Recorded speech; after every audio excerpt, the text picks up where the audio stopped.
Amarte solo a ti, Señor. Amarte solo a ti, Señor. Amarte solo a ti, Señor. Y no mirar atrás. Seguir tu caminar, Señor. Seguir sin desmayar, Señor. Postrado ante tu altar, Señor. Y no mirar atrás. Seguirte solo a ti, Señor. Seguirte solo a ti, Señor. Seguirte solo a ti, Señor. Y serte siempre fiel. Tener ese caudal de amor. Tener esa paz sin igual. Poder ser como fuiste tú, mi amado Salvador.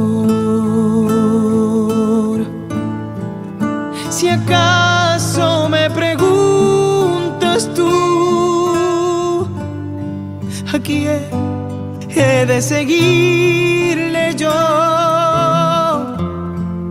Seguro que responderé. ¿A quién sino a Jesús? Si acaso me preguntas tú, ¿a quién he de seguirle yo? Seguro que responderé. ¿A quién sino a Jesús?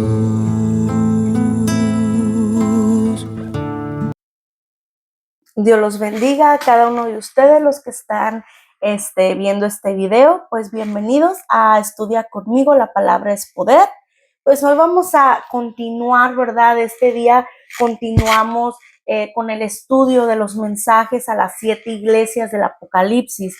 Este día vamos a estudiar a la iglesia de Esmirna, el mensaje a la iglesia de Esmirna, y tendremos lecciones para nuestra vida cristiana. La ciudad de Esmirna era una ciudad, ¿verdad?, ubicada en la provincia. Ahí les voy a estar mostrando el mapa. La ciudad de Esmirna era una ciudad ubicada en la provincia romana de Asia. Era una ciudad que fue destruida por completo por los babilonios en el año 627 a.C. Pero luego fue reconstruida y levantada de nuevo por los griegos, y en ella construyeron un templo dedicado al emperador romano Tiberio. Según los historiadores, Esmirna era una ciudad muy linda y por eso se le llamaba la perla del mar Egeo. El nombre Esmirna significa mirra.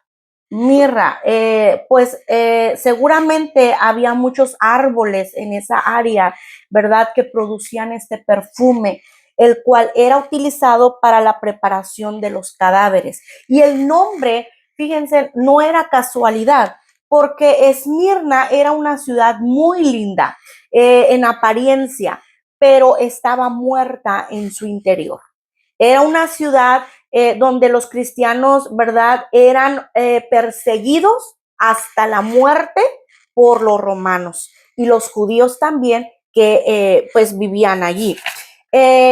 Jesús en Apocalipsis vemos que se presenta a sí mismo de dos formas muy preciosas y que llenan de esperanza los corazones, ¿verdad? Angustiados de la iglesia de Esmirna y de todos aquellos que están sufriendo persecución y angustia por causa de Cristo. Esmirna era una iglesia perseguida, era una de las más perseguidas y que los perseguían hasta morir por Cristo. Vamos a ver Apocalipsis 2 del 8 al 9. Escribe esta carta al ángel de la iglesia de Esmirna. Este es el mensaje de aquel que es el primero y el último, que estuvo muerto pero ahora vive. Yo sé de tu sufrimiento y tu pobreza, pero tú eres rico. Conozco la blasfemia de los que se te oponen. Dicen ser judíos, pero no lo son, porque su sinagoga le pertenece a Satanás. El Señor comienza diciendo el primero y el último, ¿verdad? Jesús utiliza un nombre que lo identifica como Dios. Leamos Isaías 44 del 6 al 7 y Isaías 48 del 10 al 12. Esto dice el Señor, el Rey y Redentor de Israel, el Señor de los ejércitos celestiales. Yo soy el primero y el último, no hay otro Dios. ¿Quién es como yo? Que se presente y les demuestre su poder, que haga lo que yo he hecho desde tiempos antiguos, cuando establecí a un pueblo y expliqué su futuro. Isaías 48, 10, 12. Te he refinado, pero no como se refina la plata. Más bien te he refinado en el horno del sufrimiento. Te rescataré por amor de mí, sí, por amor de mí mismo. No permitiré que se manche mi reputación, ni compartiré mi gloria con los ídolos. A una iglesia atribulada, Jesús, ¿verdad? Le recuerda a esta iglesia que Él es Dios, y que es el primero en llegar a nuestro auxilio. Y el auxilio en que, y el último, ¿verdad? En que Él puede darse ese auxilio. O sea, no hay otro como Él. Él es el primero y el último, ¿verdad?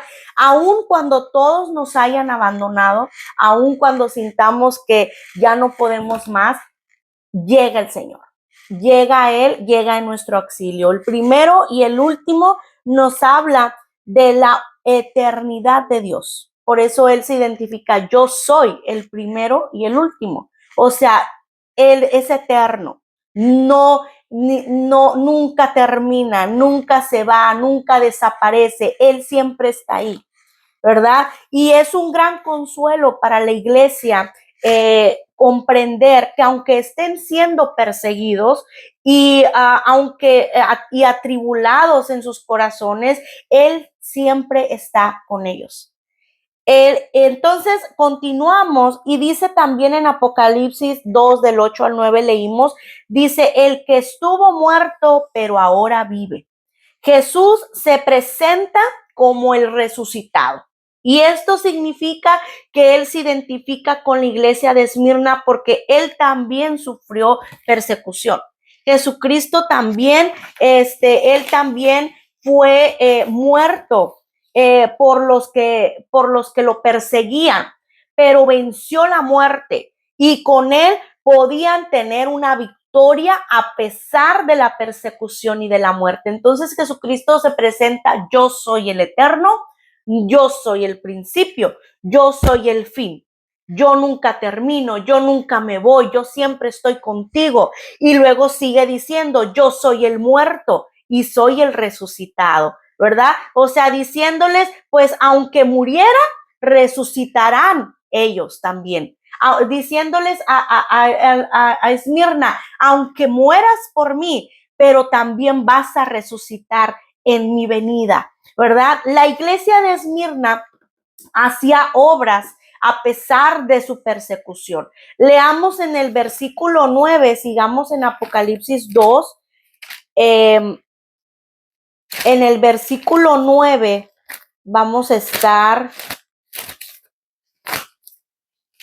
seguir ahí.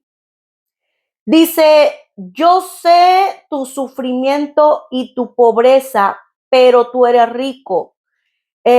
Sigamos, sí, tú eres rico. Conozco la blasfemia de los que se te oponen. Dicen ser judíos, pero no lo son, porque su sinagoga le pertenece a Satanás, ¿verdad? Tenemos que comprender algo muy importante. Las obras no son para salvación. Las obras no son porque voy a hacer esto, hacemos esto para ser salvos, sino las obras las hacemos porque ya somos salvos. Leamos Efesios 2 del 8 al 9. Dios los salvó por su gracia cuando creyeron. Ustedes no tienen ningún mérito en eso. Es un regalo de Dios.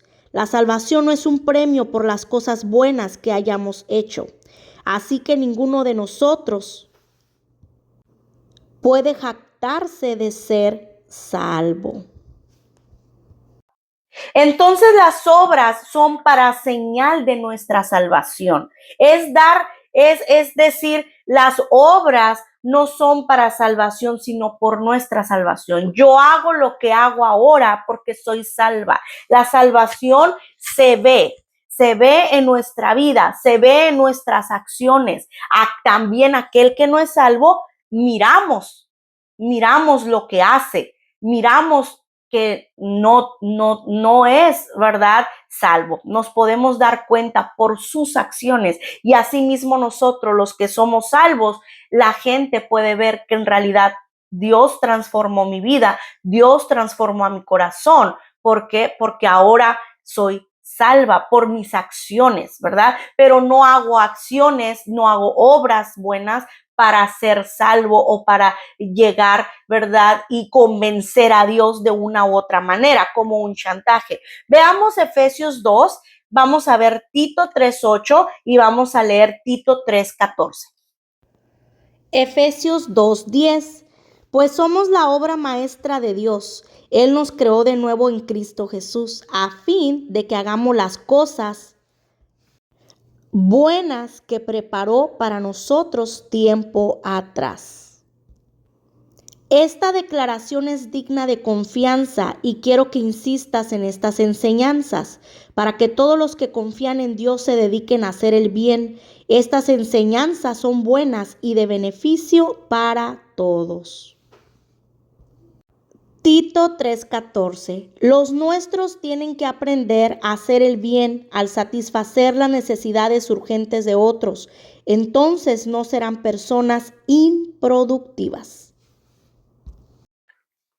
Bueno, la iglesia de Esmirna, vemos en el versículo igual, seguimos en el 2:9, que Esmirna estaba sufriendo. Esmirna estaba sufriendo, dice, yo sé de tu sufrimiento, ¿verdad? Estaba sufriendo y estaba sufriendo por tres motivos.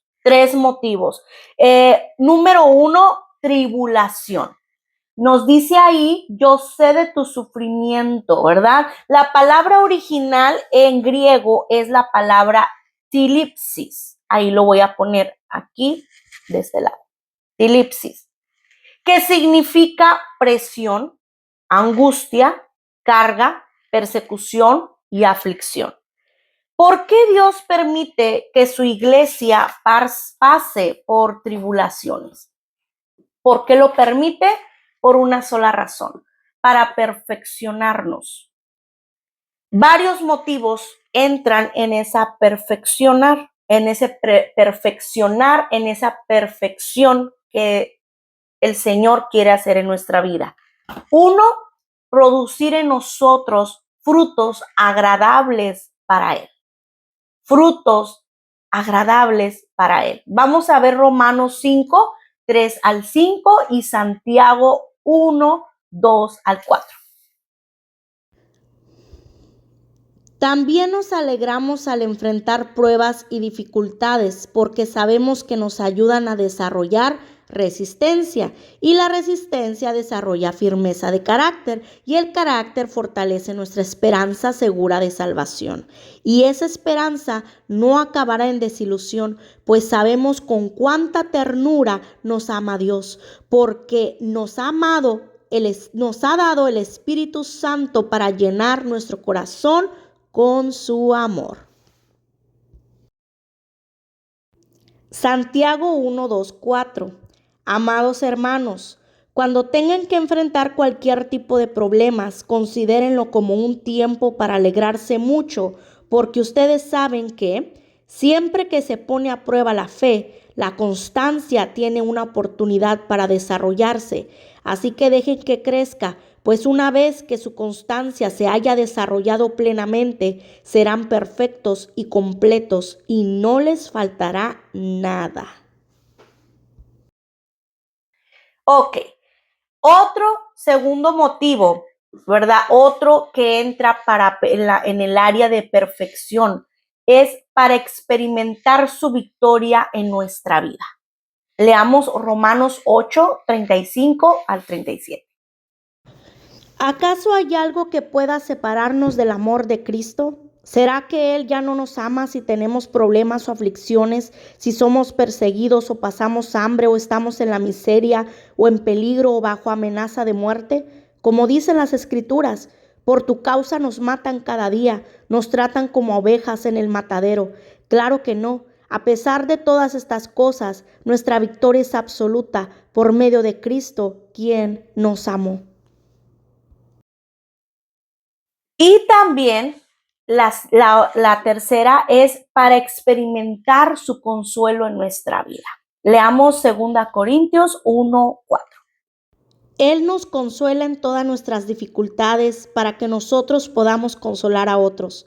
Cuando otros pasen por dificultades, podremos ofrecerles el mismo consuelo que Dios nos ha dado a nosotros. Entonces vemos, después de todos estos versículos de la palabra de Dios, que Esmirna sufrió persecución, sufrió tribulación, así mismo como nosotros también como iglesia del Señor vamos a tener, más bien no podemos, pero vamos a tener tribulaciones en nuestra vida.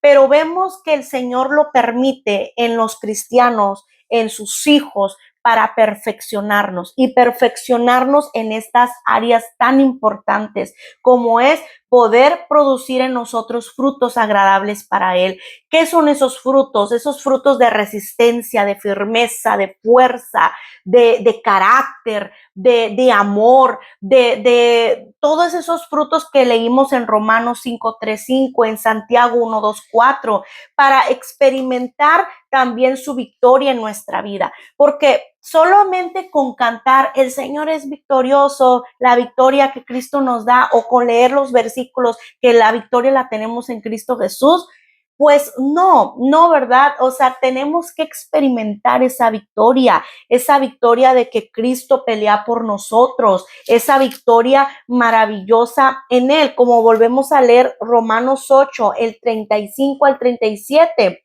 Dice, ¿acaso hay algo que pueda separarnos del amor de Cristo? ¿Será que Él ya no nos ama? Si tenemos problemas o aflicciones, si somos perseguidos o pasamos hambre o estamos en la miseria o pasamos o en peligro o bajo amenaza de muerte. Como dicen las Escrituras, por tu causa nos matan cada día, nos tratan como ovejas en el matadero. Claro que no, dice, a pesar de todas estas cosas, nuestra victoria es absoluta por medio de Cristo, quien nos amó, ¿verdad? Si no pasamos cosas en nuestra vida, tribulaciones en nuestra vida, ¿cómo vamos a experimentar de verdad que tenemos la victoria en Cristo? Como no solamente de palabras, Cristo no es de palabras, Cristo es de hechos. Y asimismo en nuestra vida, y también para experimentar su consuelo en nuestra vida. Como solamente no podemos vivir de leerlo, que tenemos un Espíritu Santo que consuela, que Cristo viene y nos consuela. Obvio lo tenemos que experimentar y tenemos que ser esos testimonios vivos para todos los demás, ¿verdad? Entonces, ellos estaban pasando pobreza. Vemos en Apocalipsis, seguimos en Apocalipsis 2, 9, que ellos estaban pasando pobreza. Les dice, yo sé tu sufrimiento y tu pobreza, ¿verdad? Los cristianos eran perseguidos por la persecución, ¿verdad? No podían trabajar, literalmente ni tener negocios. Y eso producía en sus vidas mucha pobreza y escasez, porque tenían que estar escondidos, tenían que estar resguardados. Entonces no podían trabajar, no podían andar libremente, porque ya los tenían identificados, ya sabían, o sea, como ellos sabían quiénes eran los seguidores de Cristo. Entonces no podían literalmente pues tener ni negocios ni trabajar. Entonces eso pues producía pobreza, producía escasez, pero el Señor les dice que son ricos espiritualmente hablando, y esa es la verdadera riqueza. ¿En qué consiste la riqueza de los pobres? En su corazón generoso para poder compartir de lo poco que tienen con los demás. Fíjense, dice, yo sé de tu sufrimiento y tu pobreza, pero tú eres rico. Tú eres rico. Vamos a ver 2 Corintios 8:2. Estas iglesias están siendo probadas con muchas aflicciones y además son muy pobres, pero a la vez rebosan de abundante alegría, la cual se desbordó en gran generosidad. Wow, vemos, ¿verdad?, que aquellos que llegaron a ser pobres, ¿verdad?, materialmente, pudiéramos decirlo así, en realidad aquellos que son pobres materialmente son ricos. Son ricos, ¿por qué? Porque dice aquí, estas iglesias están siendo probadas con muchas aflicciones y además son muy pobres, pero a la vez rebasan de abundante alegría. O sea, a pesar de que era una iglesia, estas iglesias perseguidas, al igual que Esmirna, eran iglesias que no tenían económicamente nada, eran pobres, estaban en la escasez, no había, a lo mejor no tenían para comer, a lo mejor no tenían para el vestido, a lo mejor, en fin, todo lo que puede suceder.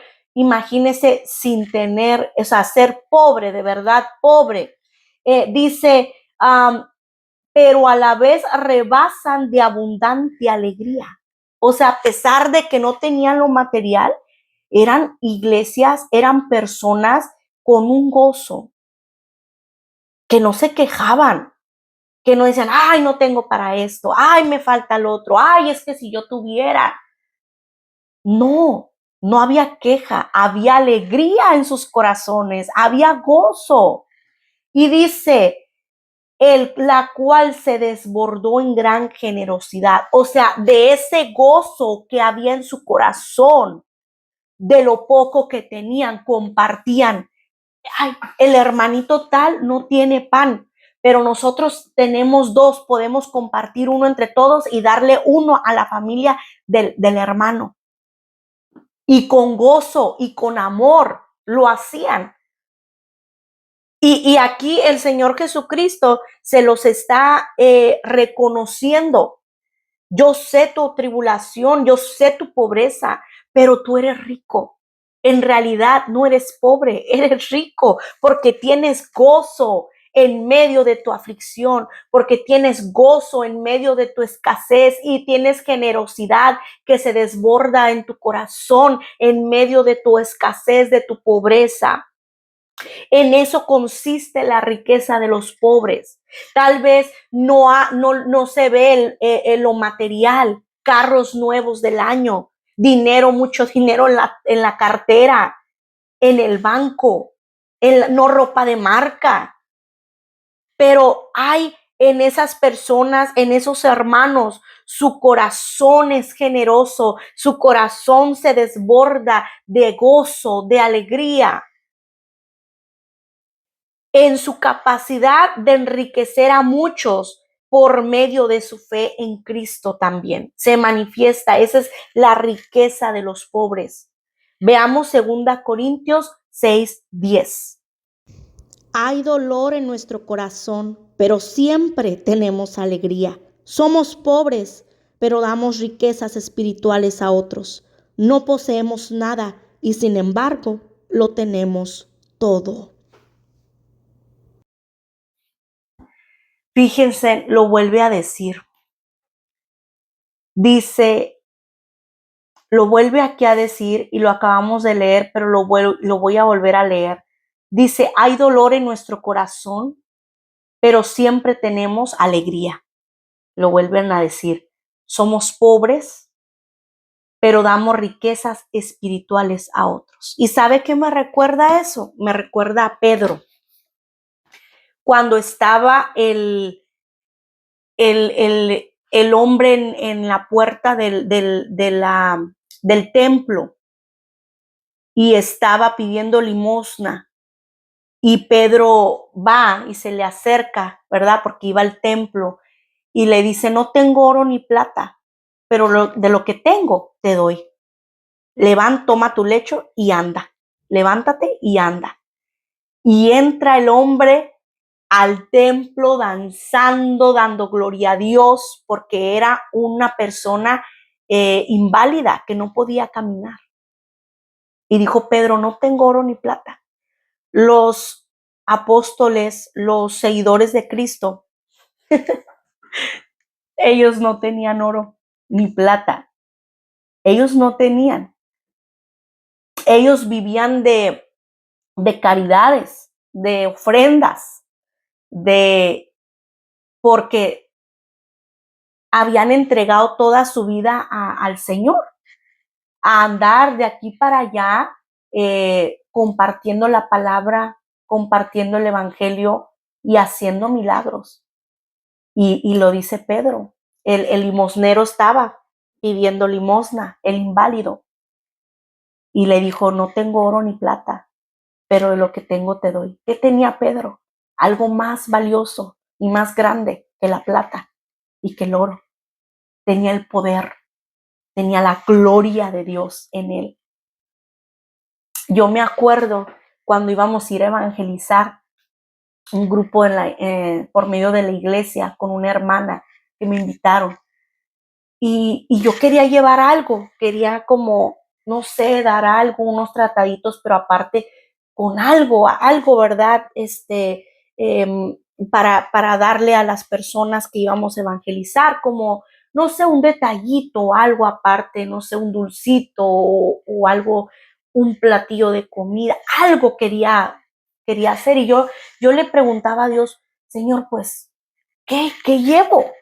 ¿Qué les doy? ¿Qué les podemos dar a las personas que vamos a ir que tú vas a poner ese día para nosotros hablarle de ti?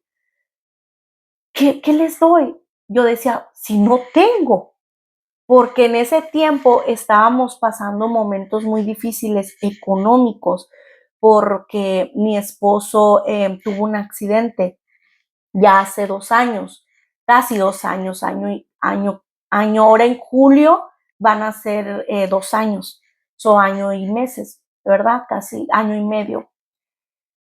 Y mi esposo pues no podía trabajar, yo tenía mis 2 bebés chiquitos, uno de meses, el otro de 2 años, y recibimos el amor de Cristo a través de muchas personas, tanto dentro de la iglesia como fuera de la iglesia, gente del mundo. Yo decía, wow, Señor, de veras eres tú, porque esta gente ni es cristiana y mira cómo nos está ayudando. Y es cuando me decía el Señor, es que soy yo soy el que pone el querer como el hacer, yo mando a quien yo quiera. Y yo ese día, yo pues teníamos, pero lo necesario, ¿verdad? Para subsistir, para los biles, para la comida y lo necesario. Y yo decía, pues, ¿qué llevo, Señor? Si no tengo, yo no tengo que dar ahorita. ¿Qué llevo? Y me viene el Señor con ese pasaje de Pedro. Y le decía, y que le decía Pedro al hombre, no tengo oro ni plata, pero lo que tengo te doy. Y dije, cierto, Señor, yo tengo algo más valioso que el oro y que la plata. Tengo tu gloria, tengo tu poder, tengo tu gracia, tengo tu palabra, que eso es lo que voy a ir a compartir. Entonces, esa es la riqueza del pobre, que en su capacidad tiene una capacidad de enriquecer a muchos espiritualmente por medio de su fe en Cristo. En su fe en Dios también y en la seguridad de la herencia que Él les ha dado. Veamos Santiago 2:5. Escúchenme, amados hermanos. ¿No eligió Dios a los pobres de este mundo para que sean ricos en fe? ¿No son ellos los que heredarán el reino que Dios prometió a quienes lo aman? Vemos también que la iglesia, ¿verdad?, sufría de blasfemias, la iglesia de Esmirna. Seguimos en Apocalipsis 2, el 9. Dice, conozco la blasfemia de los que se te oponen. Dicen ser judíos, pero no lo son, porque su sinagoga le pertenece a Satanás. Qué fuerte el Señor.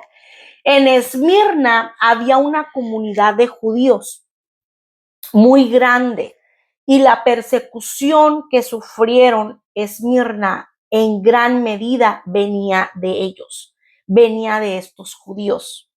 Ellos blasfemaban en el nombre del Señor, pues no creyeron ni creían en Él como el Mesías, como el Salvador, y es por eso que por lo que el Señor les llama aquí sinagoga de Satanás. O sea, se creían, nombre, la gran cosa. Los religiosos, ¿verdad? Los perfectos, los santos, los que estaban conectados con Dios, pero en realidad no. ¿Por qué? Porque nunca reconocieron al Señor Jesucristo como su Salvador y aparte blasfemaban y eran los que más perseguían a su iglesia. Y les llama aquí en Apocalipsis 2:9, les dice, dicen ser judíos, pero no lo son, porque su sinagoga le pertenece a Satanás.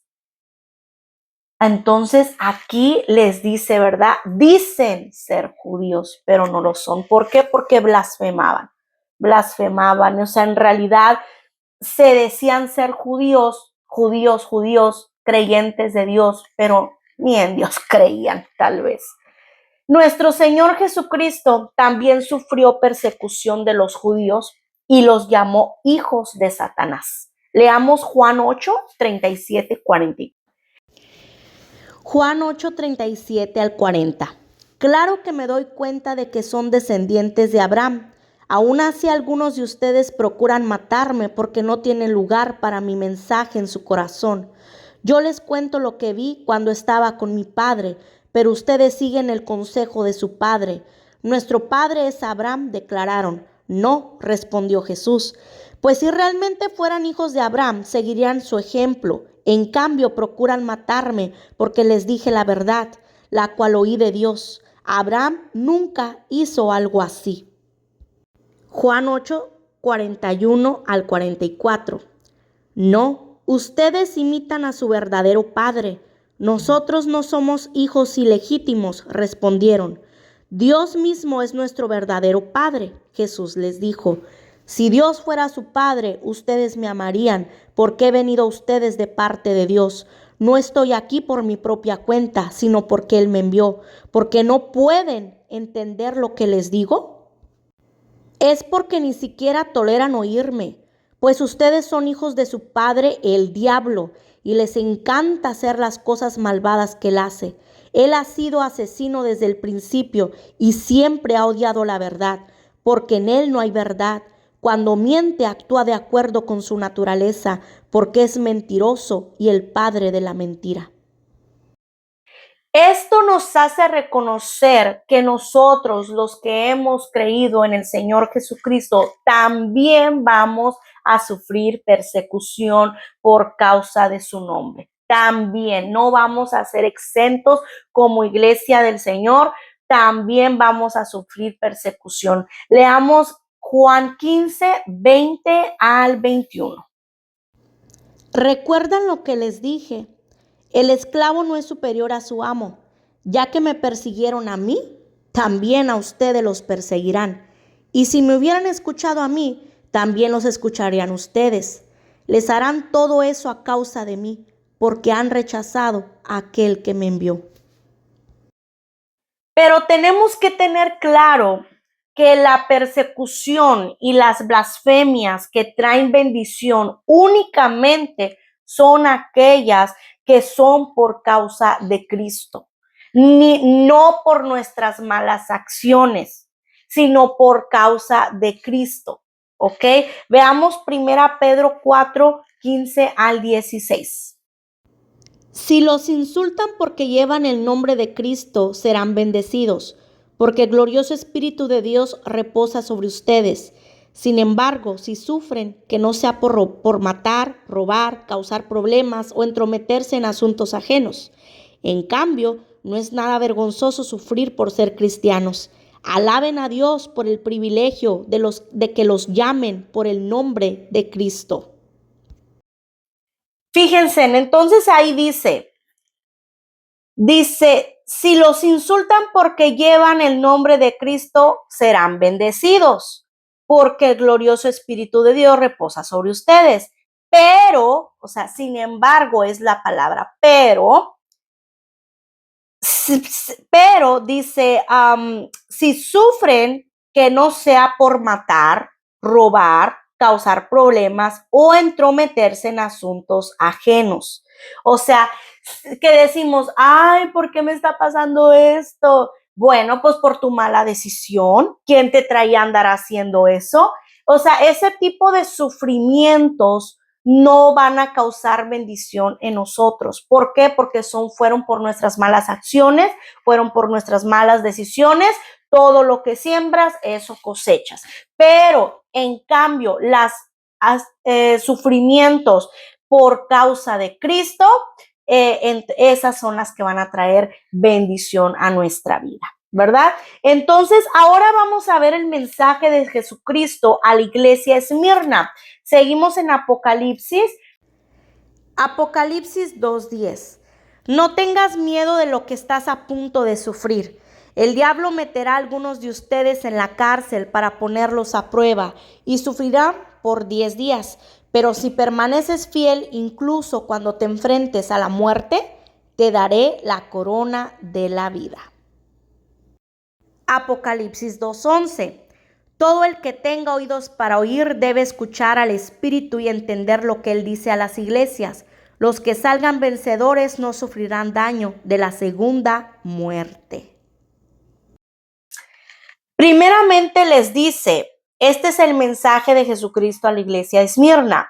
No temas en nada de lo que vais a padecer, dice en Reina Valera. Y en Nueva Traducción Viviente dice, no tengas miedo de lo que estás a punto de sufrir.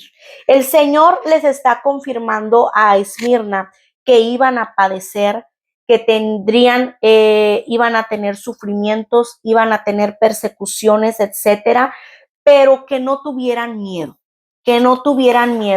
Pero, ¿cómo no tener miedo? ¿Verdad? Por cómo de tanta persecución hasta la muerte, ¿cómo no tener miedo? Leamos Deuteronomio 31:8 y Isaías 41 del 10 al 13.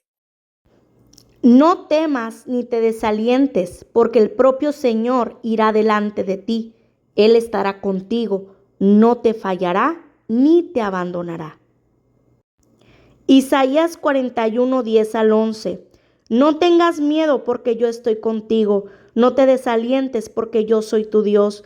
Te daré fuerzas y te ayudaré. Te sostendré con mi mano derecha victoriosa. ¿Ves? Todos tus furiosos enemigos están allí tendidos, confundidos y humillados. Todo el que se te oponga morirá y quedará en la nada. Isaías 41, 12 al 13. Buscarás en vano a los que trataron de conquistarte, los que te ataquen quedarán en la nada, pues yo te sostengo de tu mano derecha, yo el Señor tu Dios, y te digo, no tengas miedo, aquí estoy para ayudarte. Lindas promesas del Señor, ¿verdad? Y el Señor les dice, el diablo meterá a algunos de ustedes en la cárcel para ponerlos a prueba y sufrirán por 10 días.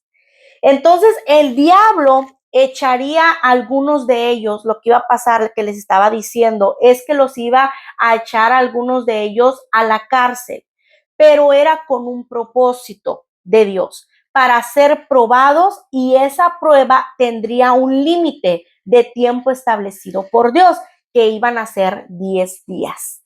El diablo de la misma manera sigue obrando en contra de la iglesia, en contra de los hijos de Dios. Pero aquí nos muestra el Señor que solo el diablo puede actuar hasta donde nuestro Dios le permite. O sea, les está diciendo, van a ser, el diablo los va a echar a alguno de ustedes, ¿verdad? Leemos, el diablo meterá a algunos de ustedes en la cárcel para ponerlos a prueba y sufrirán por 10 días, ¿verdad? O sea, les está diciendo, el diablo los va a meter para ponerlos a prueba, pero solamente estarán ahí por 10 días. Y así mismo sucede con los hijos de Dios. Siempre yo he dicho, cuando Dios permite algo en nuestra vida que Satanás haga en contra de nosotros, es con un propósito. El diablo es el mandadero de Dios.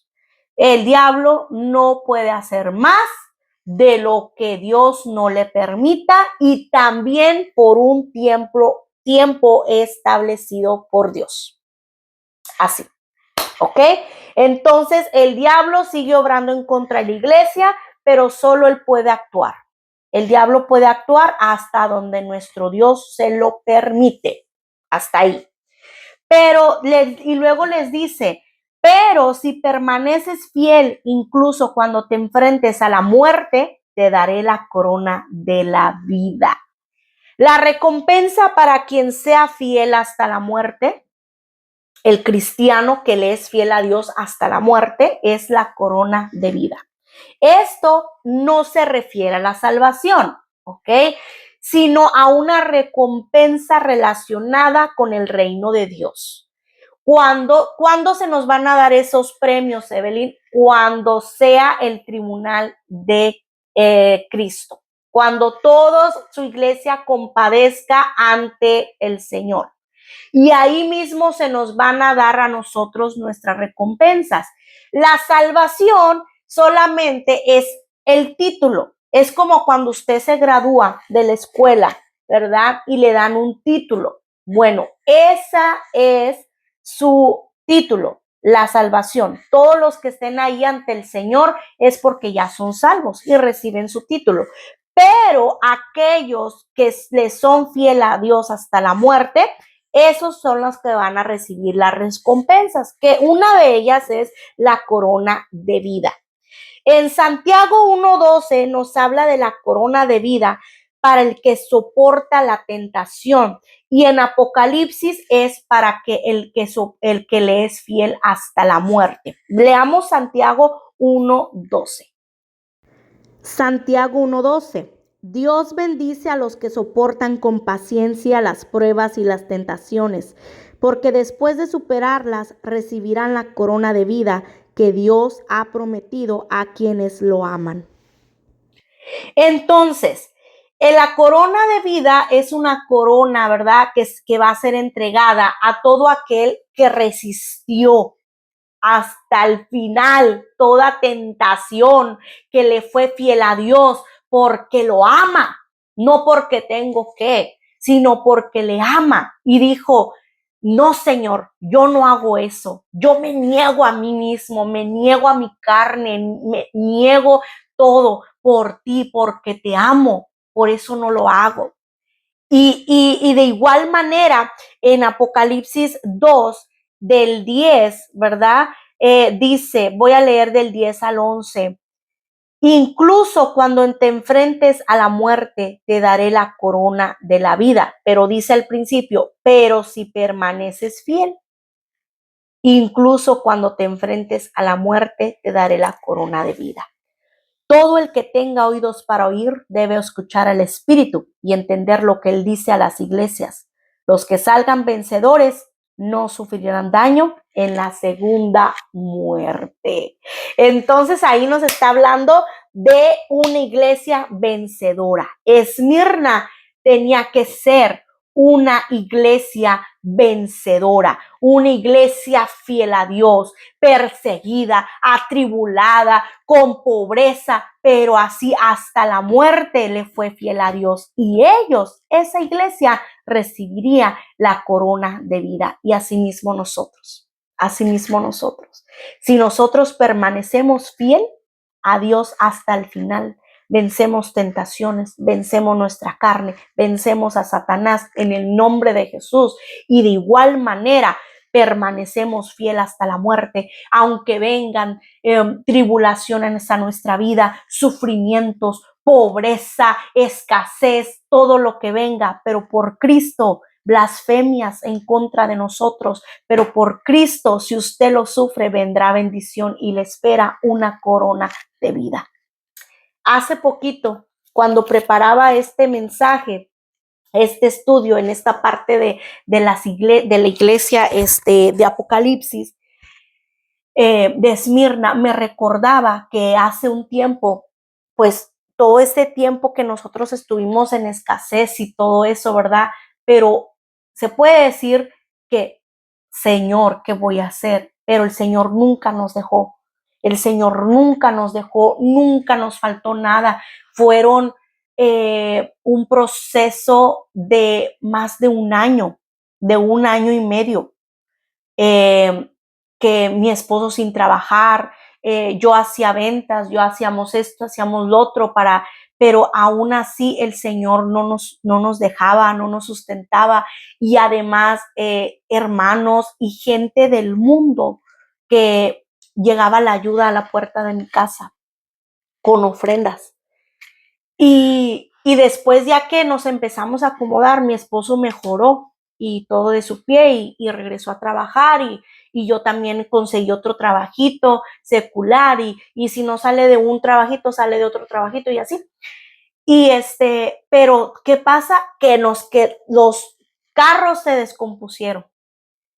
Nos quedamos sin nada de carros y batallamos por un tiempo hasta para ir a la iglesia, y yo le decía a Dios: Señor, ¿cómo es posible que tus hijos, tus siervos, somos tus hijos, te servimos y no tengamos ni cómo llegar a la iglesia a servirte? O sea, ¿cómo nos puede pasar eso?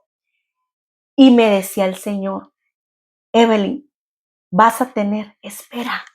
Me decía, espera, vas a tener lo necesario. No más de lo necesario, pero lo necesario. Pero te espera una corona, las calles de oro y el mar de cristal.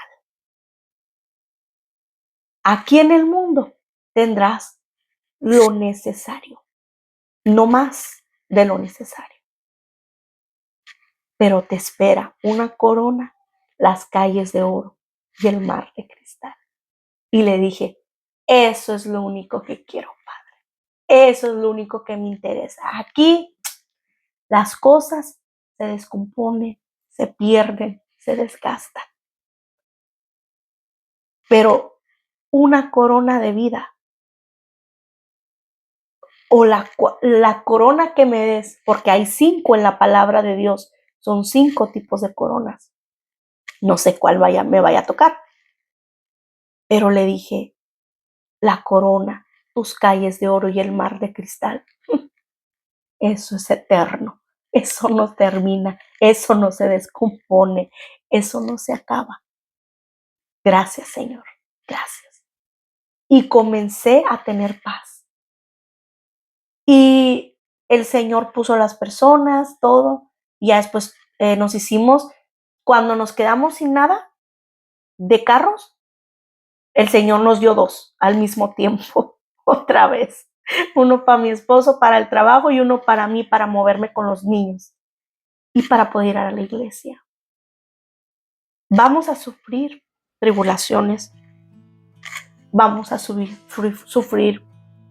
A veces va a haber escasez, a veces van a blasfemar en contra, a veces te van a dar la puñalada por la espalda.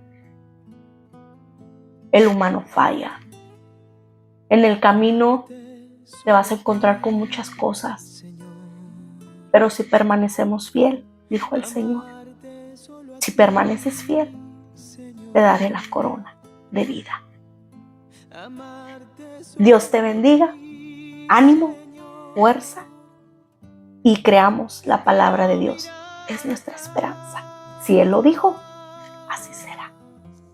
Bendiciones. Nos vemos la próxima con el estudio de la próxima iglesia. Bendiciones. Seguir sin desmayar, Señor, postrado ante tu altar, Señor, y no mirar atrás. Seguirte solo a ti, Señor. Seguirte solo a ti, Señor. Seguir